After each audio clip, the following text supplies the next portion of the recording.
그동안 2차 전지는 사람들이 보는 기대값도 단기간에 급속도로 올라왔고요. 네. 회사가 벌어들인 이익도 급속히 성장을 했습니다. 그런데 다만 주가가 너무 많이 올라오다 보니까 사람들의 기대값이 단기간에 급격하게 떨어진 거죠. 사람들이 보는 기대값보다 더 중요한 건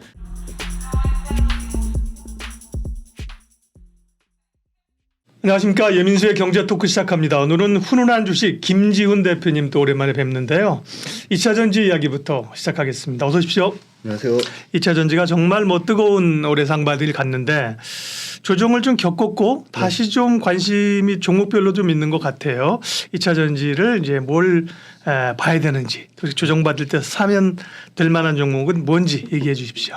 네, 일단 고점 대비 전반적으로 30% 넘게 빠졌으니까 네. 분명한 조정은 맞는 것 같고 뭐 많은 분들이 힘들어 하시는 것 같아요.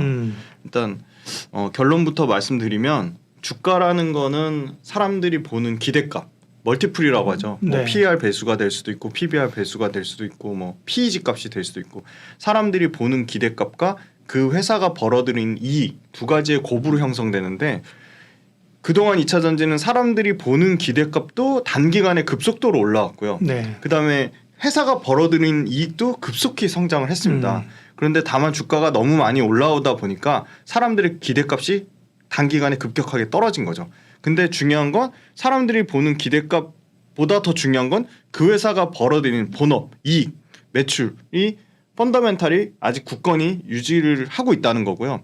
사람들의 기대값이 조금 올라오면 다시 주가는 회복이 될 거라고 보는데 저희가 굉장히 좀 냉철하게 봐야 될 것 같고 지금의 2차 전지 관련된 주식들은 대부분 2026년 아니면 2027년 정말 더 길게는 2030년에 밸류에이션을 땡겨서 반영하는 경우가 이제 종종 생기고 있습니다. 그래서 2027년이나 2030년으로 기존의 밸류에이션으로 봤을 때 그때 비싼지를 좀 냉혹하게 좀 냉철하게 좀 따져봐야 될 것 같고요. 예. 현재 주가가 저는 뭐 2차 전지를 워낙 좋아해서기도 하지만 2차 전지를 대체할 만한 예를 들어 최근에 굉장히 강하게 올라오고 있는 반도체, 미디어 엔터, 그다음에 일부 뭐 제약 바이오 회사들의 펀더멘탈과 2차 전지의 펀더멘탈을 비교했을 때 2차 전지의 펀더멘탈이 물론 내년과 내후년의 실적을 반영을 해도 매출에 대한 성장률, 이익에 대한 성장률이 확연히 좋다. 네, 확연히 좋다고 보고 있습니다. 그래서 2차 전지의 본업이 펀더멘탈이 깨지지 않는 한 2차 전지를 갖고 계신 분 입장에서는 단기간에 고점 대비 30% 빠졌으니까 네. 굉장히 힘드실 수 있습니다. 근데 여기서 더 빠질 수도 있죠. 근데 2차 전지를 팔고 다 떠나려면 2차 전지의 본업이 펀더멘탈이 깨져야 된다고 보고 있고요. 그리고 신규 진입하시는 관점에서는 아주 조심스럽게 뭐 주가에 사실 고점 대비 30% 빠졌다고 이게 끝이 아닐 수 있죠. 얼마든지 20% 뭐 30% 더 빠질 수 있는데 펀더멘탈이 견고한 상태에서 사람들이 보는 밸류에이션 멀티플만 낮아진 경우에는 저는 신규 투자자 관점에서는 모든 주식이 기본적으로 다 분할 매수 분할 매도 원칙이기 때문에 저는 신규 투자자 관점에서는 어떻게 보면 분할 매수 관점에서는 좋은 기회가 되지 않을까 좀 그렇게 보고 있습니다. 네. 그러면 2차 전지 주식들은 전반적으로 수익률을 체크를 해보면 어때요? 올해 얼마나 올랐고 얼마나 또 조정을 받았는지 좀 봐주세요. 네, 맞습니다. 이 수익률 체크가 굉장히 중요한 게요.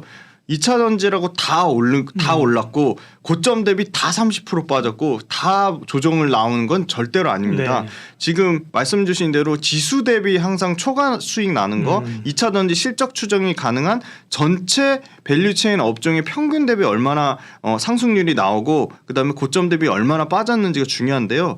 요 표 MDD라고 하는 거는 고점 대비 얼마나 빠졌는지입니다. 5월 26일 종가 지금 저희가 이 화요일 날 촬영하고 있는 종가는 이제 반영이 안 되고 금요일 종가 기준으로 하면 코스피는 고점 대비 23% 정도가 빠졌고요. 예. 코스닥은 21%가 빠졌는데 실적 추정이 가능한 2차 전지 47개사 평균이 37%가 빠졌으니까 당연히 코스피 코스닥 지수보다 훨씬 더 많이 빠졌습니다. 근데 평균 수익률로 보시면 여전히 48%예요. 코스피 코스닥을 모두 압도하는 엄청난 상승률을 보여줬고요. 요거는 1월 연초 대비 5월 26일 종가 기준입니다. 근데 굉장히 재미난 거는 원자재 같은 경우가 평균이 고점 대비 32%가 빠졌고요. 음극재 도전재 같은 경우가 38%가 빠졌고 양극재가 24%가 빠졌고 전해액이 50% 빠졌고 분리막이 40% 빠졌고 장비가 38% 빠졌는데 배터리 셀은 22%밖에 안 빠졌습니다. 그래서 가장 배터리 셀이 고점 대비 좀 어떻게 보면 덜 빠졌고요. 네, 상승률도 대신 배터리 셀의 네. 상승률이 높진 않네요. 네, 그죠? 상승률이 굉장히 20%니까 안 높은 건 아닌데 다른 섹터에 맞습니다. 다른 네. 곳에 보면 그죠? 네, 굉장히 좀 그 배터리 셀 쪽은 굉장히 어떻게 보면 네. 추가 상승의 여러 룸이 좀 남아 있다고 보고 있고요.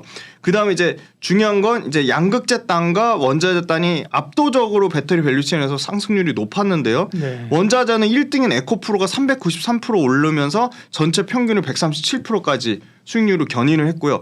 양극재 단에서는 코스모 신소재하고 에코프로비에 코스모 신소재가 232% 오르면서 양극재 전체 평균을 102% 올렸는데 여기서 재미난 건 양극재의 전체 평균 MDD 고점 대비 빠진 건 24%인데 코스모 신소재 12%밖에 안 빠졌습니다. 그래서 역시나 1등주가 상당히 견조했다. 그다음에 장비주 보시면 장비주의 전체적으로 평균 MDD 값은 38%인데 장비주 중에서 압도적으로 상승률을 보이는 윤성 FNC 같은 경우는 고점 대비 17%밖에 안 빠졌다. 그리고 아까 배터리 셀단에서도 평균 MDD 고점 대비 23%가 하락이 나왔는데 배터리 셀 1등인 LG 엔솔 같은 경우는 최근에 고점 대비 8%밖에 안 빠져서 역시나 1등주에서 상당히 견조한 모습을 보이고 있다. 그래서 1등주 투자로 압축하는 게 맞는데 다만 유일하게 좀 역발상의 관점으로 접근해 볼 게 워낙 그 원자재나 양극재가 가장 배터리 밸류체인에서 중요한 포지션을 차지하고 있기 때문에 원자재의 1등인 에코프로 같은 경우는 고점 대비 지금 34%가 빠졌거든요. 예. 사실 원자재 관련된 기업 뭐 고려아연이라든지 포스코홀딩스 그다음에 뭐 코스모화 이런 회사들은 에코프로보다 훨씬 주가가 덜 빠졌습니다. 근데 원자재 1등의 에코프로는 물론 단기간에 390% 넘게 올랐지만 고점 대비 많이 빠진 측면에서 오히려 역발상으로 접근하기 좀 괜찮다고 보고 있고요.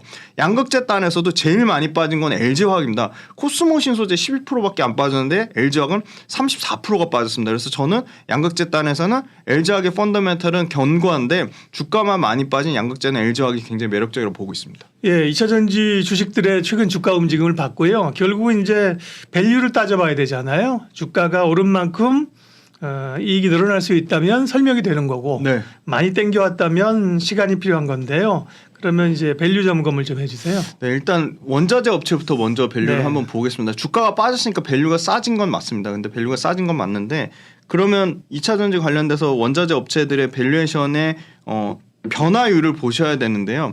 2023년 PER 기준으로 포스코홀딩스가 최근에 9.3배까지 떨어졌고요. 내년 기준으로 하면 8배 정도 수준입니다. PER이? 지금, 네. 네. 그러니까 이 PER이란 건 당연히 2차전지 소재, 뭐 리튬이라든지 기타 포스코홀딩스의 자회사 2차전지 소재단의 가치가 이거는 순수하게 좀 철강 PER을 받고 있다고 좀 보고 있고요. 에코프로 같은 경우는 지금 30배 정도 수준입니다. 역시나 주가가 많이 올라서 PER이 지금 30배까지 올라갔는데 이것도 지금 2024년에 34배까지 올라간다고 보고 있고요. 지금 EV EBITDA 기준으로는 9배까지 좀 떨어질 거라고 보고 있습니다. 그리고 고려아연 같은 경우도 최근에 주가가 그렇게 뭐 크게 빠지진 않아서 오르지도 않았지만 빠지지도 않아서 15배에서 13배 정도 수준을 나타내고 있고요. 그래서 에코프로가 지금 밸류가 부담이 된다는 게 지금 원자재 업체들의 한 평균 PER이 2023년 기준으로 23배, 2024년 기준으로 18배니까 다 그 평균치를 다 초과하고 있다. 그래서 에코프로가 밸류에 대한 부담을 갖고 있는 것 같고 다만 이제 이익률 측면에서 지금 9.4% 돼 있는데 지금 원래 에코프로가 실적이 좋을 때 2분기, 3분기가 가장 호실적을 나타내는데 그때 평균 영업이익률 보면 11% 이상이 나옵니다. 그래서 뭐 고려아연이라든지 포스코홀딩스라든지 코스모 화학에 비해서 압도적인 영업이익률을 자랑하기 때문에 이 부분도 밸류에이션에 충분히 좀 반영이 돼야 되지 않을까 좀 그렇게 보고 있고요. 그 다음에 이제 양극재 업체단을 보시면 역시나 LG화학이 PEG 값으로 계속 왜냐하면 PEG 값 자체에 다 PER이 녹아 있기 때문에 LG화학 같은 경우는 여전히 지금 2024년이나 2025년 PER로 보면은 15배 미만입니다. 그래서 굉장히 좀 저평가돼 있다고 보고 있고요. LG화학도 EPS 성장률이 계속 성장을 하기 때문에 2024년, 2025년 평균치의 EPS 성장률이 가장 중요한데 55% 정도가 나옵니다. 엄청난 EPS 성장률이 나오고 있고요.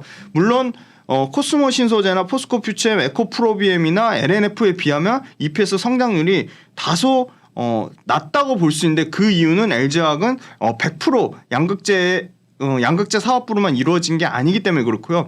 LG화학 또한 아마 양극재 사업부를 제외한 기초석유화학 소재나 다른 여타 제약 관련된 사업 그다음에 기타 사업부에서 조금만 실적이 업사이드가 올라와도 굉장히 이 EPS 성장률은 더 커질 것이라고 예상하고 있고요. 지금 LG화학의 첨단 소재 사업부에 있는 양극재 사업부의 영업이익 성장률, EPS 성장률은 거의 100%에 육박할 정도로 엄청나게 높은 성장률을 보여주고 있습니다. 그래서 LG화학 평균 PEG 값으로 봤을 때 한 0.4배 정도 수준, 0.3배 정도 수준이니까 LG화학의 PEG 값으로는 가장 좀 저평가되어 있는 건 맞는 것 같고요.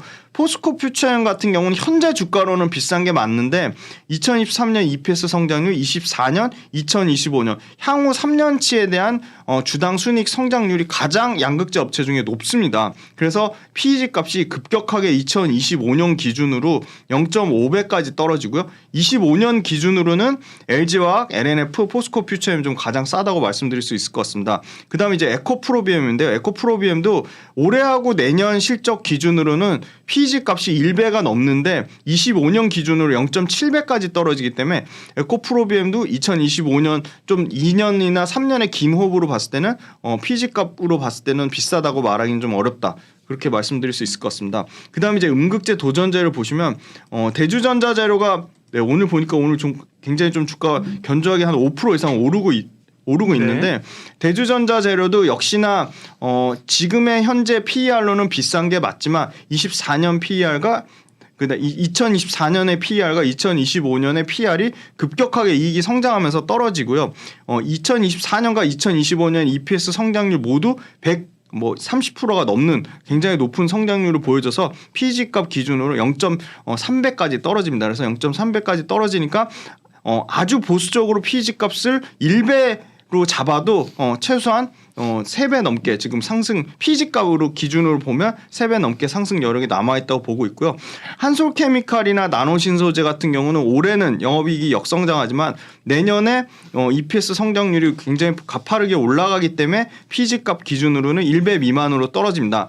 하지만 이제 한솔케미칼은 100%이 실리콘 음극재보다는 사실 IT에 들어가는 부품의 비중이 매출 비중이 워낙 40% 이상 50% 가까이 나오기 때문에 그 부분에 따른 전방산업 악화의 영향을 굉장히 많이 받고요. EPS 성장률 자체는 대주전자재료나 나노신소재의 게임이 안 될 정도로 굉장히 낮습니다. 그래서 한솔케미칼이 PEG가 1배 미만이지만 한솔케미칼보다는 대주전자재료나 나노신소재처럼 EPS 한 주가 벌어들이는 주당 순이익의 성장률이 높은 업종에 투자하는 게 당연히 맞다고 보고 있습니다. 네. 2차 전지 주요 업체들의 수익률하고 밸류를 점검했습니다. 그러면 2차 전지가 성장성이 좋다는 건 의심의 여지가 없잖아요. 네네. 근데 이제 얼마나 올랐느냐, 밸류 대비 얼마나 이제 벌어졌느냐 그건데요. 수익률과 밸류를 점검해 주셨습니다. 그러면 이 두 가지 그리고 플러스 요건을 감안해서 눈여겨볼 만한 기업을 말씀해 주세요. 네, 역시나 지금 현재 주가로 양극재 단에서는 가장 많이 빠진 거는 LG화학이고요. 네. LG화학 같은 경우는 이제 계속 그 밸류체인 관련돼서 얘기가 나오고 있습니다. 지금 미국의 피드몬트란 그 광산을 사서 리튬 원자재로 확보한 그런 부분도 있고 LG화학 같은 경우는 지금 드디어 이제 하반기 3분기 되면 이제 계속 LG화학 같은 경우는 3분기부터는 이제 석유화학 사업부에서 흑자 전환을 예상을 하고 있어요. 지금 에틸렌 그 소위 말하는 손익분기점이 굉장히 그 300불을 기준으로 잡는데 297불까지 올라왔다가 지금 다시 260불 때까지 떨어졌는데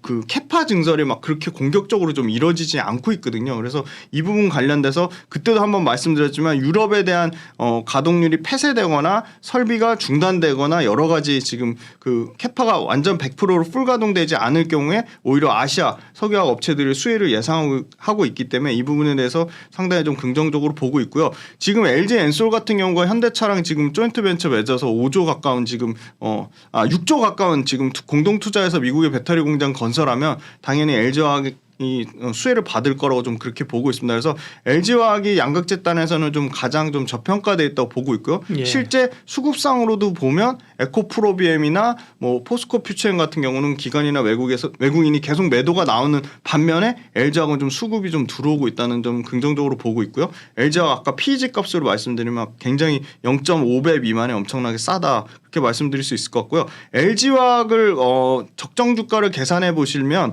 어떻게 하시냐면 되냐면 예를 들어 2025년 기준이나 2027년 기준으로 잡으면 요건 에코프로비엠인데 LG화학 표를 올려드릴게요. LG화학 같은 경우는 지금 뭐 42만 톤 정도, 45만 톤 정도를 예상을 하고 있거든요.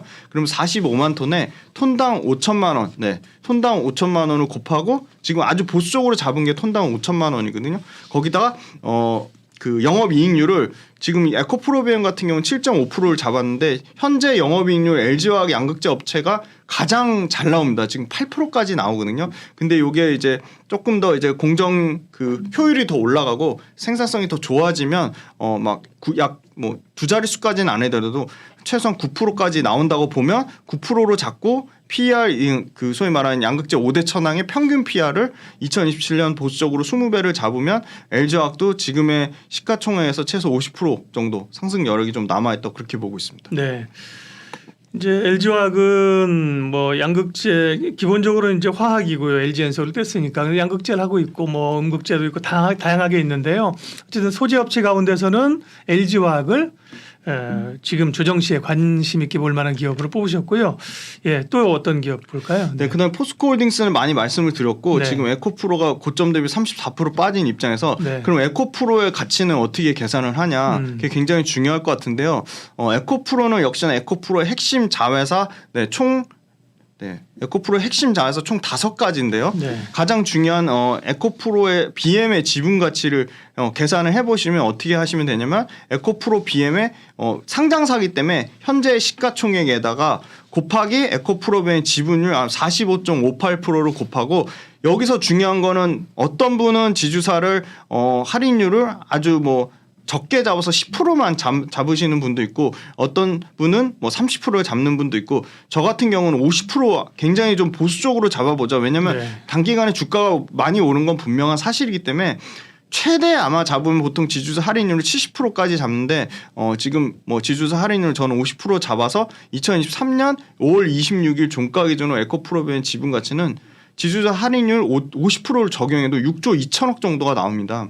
그리고 다음은 이제 에코프로 이노베이션인데요. 수산화 리튬이죠. 탄산 리튬을 가공해서 쓰는 수산화 리튬 같은 경우가 에코프로 이노베이션의 지분 가치는 에코프로 이노베이션의 소위 말하는 그 수산화 리튬 관련된 회사들의 평균 EV 에비타에서 그 벌어들인 이익의 배수를 곱하셔도 되고요. 에코프로 이노베이션이 갖고 있는 약 2023년 기준으로 26,000톤이거든요. 26,000톤에 네. 톤당 얼마 수산화리튬 가격을 그 소위 말하는 그 원자재 관련된 그 광물 협회에서 그러니까 애널리스트가 규정하는 게 아니고 원자재 관련된 한국광물자원협회에서 하는 그 연구원들이 추정하는 수산화리튬의 가격이 지금 톤당 5만 불 정도거든요. 그래서 톤당 5만 불을 곱하고 영업이익률을 작년의 영업이익률 에코프로 이노베이션의 영업이익률 약 35%입니다. 35%를 곱하면 영업이익이 나오고 그거에 이익 배수를 저는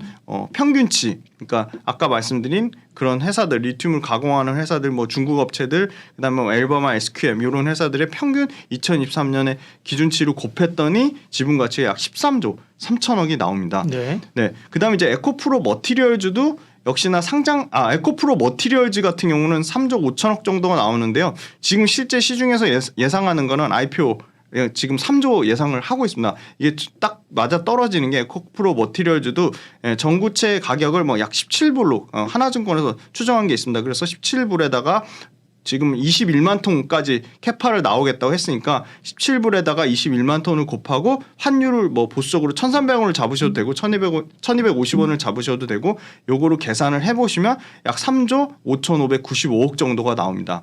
그리고 에코프로 CNG 같은 경우도 지금 에코프로 CNG는 비교 상장사가 있습니다. 성일하이텍이나 세비캠이 지금 PER 57배 정도를 주고 있거든요. 그 PER 57배에 에코프로 CNG가 연간 벌어들이는 영업이익에 지금 1분기 실적이 나왔거든요. 그거를 보수적으로 곱하기 4를 해서 그 벌어들인 영업이익에 PER 배수로 곱하면 8,664억이 나옵니다. 그리고 에코프로 HN은 상장사입니다. 그래서 에코프로의 지분가치랑 에코프로 HN의 시가총액에다가 할인율 적용하면 되는데 요거는 할인율을 적용하지 않았습니다. 그래서 약 3천억 정도가 나와서 이 핵심 자회사 여기는 다른 자회사도 있습니다. 에코프로 AP도 있고 여러 가지 자회사들 네. 다 빼고 핵심만. 핵심 5개만 딱 했습니다. 그랬더니 합산 시총이 24조 2,200억이 나옵니다. 이거는 저는 굉장히 보수적으로 잡은 거고요. 추정치 아까 말씀드린 할인율을 30% 적용한다든지 영업이익률을 올린다든지 에코프로 머티리얼즈나 에코프로 이노베이션, 에코프로 BM의 톤당 가격을 올리면 당연히 지분가치는 올라갈 수밖에 없습니다. 근데 톤당 가격도 최대한 보수적으로 잡았습니다. 그랬더니 핵심 자회사의 지분가치가 24조 2,200억이 나오고요. 5월 26일 종가 기준으로 에코프로의 시가총액이 14조 4,322억입니다. 그러면 핵심 5개 자회사의 지분가치 합산이랑 5월 26일 시가총액이랑 괴리율이 68% 정도가 나옵니다. 그러니까 에코프로가 주가가 30% 빠졌는데 에코프로 자회사의 지분가치랑 이 에코프로 현재 시가총액이랑 68% 괴리율이 있으니까 에코프로가 이렇게 꼼꼼하게 자회사의 지분가치를 따지면 지금 현재 주가가 34% 빠진 입장에서 비싸다고 말하기는 어려운 거죠. 그러니까 네. 본업인 펀더멘탈의 체크가 굉장히 중요하다고 보고 있습니다. 네, 2차전지 쭉 리뷰를 했습니다. 가격 빠진 거 대비 또 사업성 이러고 봤을 때는 소재 업체 가운데서 LG화학을 말씀하셨고요. 가장 뜨거운 관심이 있는 에코프로는 지분을 합산해 봤더니만 지금 시총보다도 받아야 될 시총이 훨씬 높다. 그죠? 그 괴리율이 맞습니다. 네. 67%니까 네. 이론적 계산으로 하면 한 33% 오를 여력이 있다는 네, 겁니다. 맞습니다. 네, 네. 그대로 반영되는 건 네. 않지만 그렇게 지분 가치를 합산해서 에코프로의 밸류를 다시 한번 봤고요. 2차전지 관련해서 또 최근에 좀 뭐 챙겨봐야 될 혹은 뭐 기억해야 될 뉴스 이런 거 있습니까? 업데이트 좀 해주시면. 네네. 첫 번째 미국에서 네. 이제 중국 정부 관련된 이 배터리 업체 보조금 지급을 거부했거든요. 마이크로 바스트사에 뭐 2,700억 지급을 안 하겠다고 했는데 이 부분은 필두로 지금 뭐 예를 들어 거시안이라든지 미국 내 공장 설립 보조금 승인된 부분이 상당 부분 브레이크가 걸릴 가능성이 높다고 좀 보고 있습니다. 그래서 당연히 중국 관련된 불확실성이 해소되면 우리 2차 전지 업체들은 좋을 수밖에 없을 거라고 보고 있고요. 그다음에 그 미국에서 뭐 위구르 강제 노동 방지법에 따라 중국산 배터리를 사용하면 미국 수출길이 막힐 것이다. 네, 그런 부분도 있고요.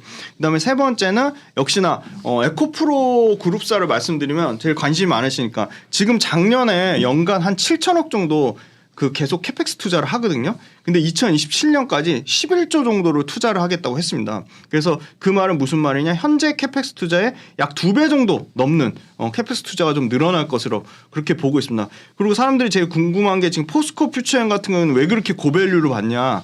근데 포스코 퓨처엠 같은 경우는 LNF나 에코프로비엠이랑 다르게 LG화학이랑 다르게 가장 양극재 잘 팔리는 그 제품이 NCM811입니다. 그래서 NCM811 비중이 집중적으로 높기 때문에 계속 잘 팔리는 걸로 보고 있고 지금 삼성 SDI나 그 LG 엔솔, 그다음에 심지어 이제 SK온까지 계속 가장 좀 고객사가 좀 다변화돼 있다 그렇게 보고 있습니다. 그리고 전반적으로 어떻게 보면 가장 뭐 선수들 중에 선수라고 할 수 있는 MBK 파트너스가 SK온이 굉장히 자금 관련돼서 굉장히 많이 힘들어하고 좀 그 굉장히 불안해했었는데 MBK 파트너스가 블랙락이랑 중동 투자자를 포함해서 약 1조 5천억에 SK온을 투자했다고 지금 나왔습니다. 그래서 그 기사가 나왔다는 것 자체는 이 심지어 사모펀드 업황 자체도 SK온이 굉장히 좀 저평가돼 있고 2차전지 업황을 앞으로 향후 좀 긍정적으로 보지 않나 좀 그렇게 보고 있습니다.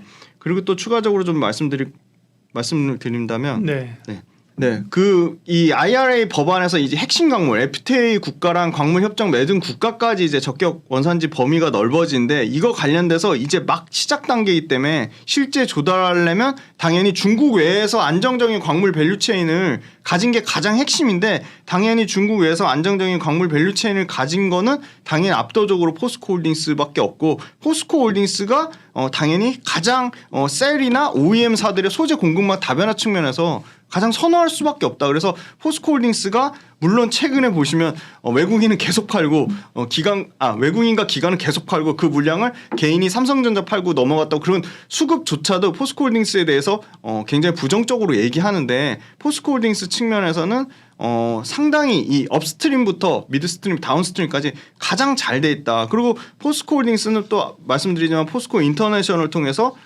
최근에 아주 대규모 니켈과 관련된 공급 계약, 그다음에 그 흑연과 관련된 공급 계약을 맺으면서 이 밸류체인 관련돼서는 계속적으로 주목을 받을 수밖에 없다. 그러니까 궁극적으로 자동차 OEM사들이 이 관련된 그 소재단에서 가장 업스트림부터 다운스트림까지 잘 된 회사들로부터 소재를 공급받길 원하고 그런 측면에서는 포스코 퓨처엠이 유일하게 양극재, 음극재 동시 양산이 가능하기 때문에 포스코 퓨처엠을 가장 고밸류를 주면서도 선호하는 이유가 그런 것 같습니다. 그리고 세 번째는 가장 이 OEM사들이 어떻게 보면 가격 협상력을 가지려면 OEM사들이 원하는 가장 고스펙의 소재를 생산해야 되는데 니켈 함량 90% 이상 하이니켈 양극재에 최근에 이제 계속 앞으로 2024년, 25년에 이제 개발이 완료될 것으로 보이는 단결정 양극재, LFP 양극재 등 이 소위 말하는 가장 그 프리미엄 라인부터 엔트리 가장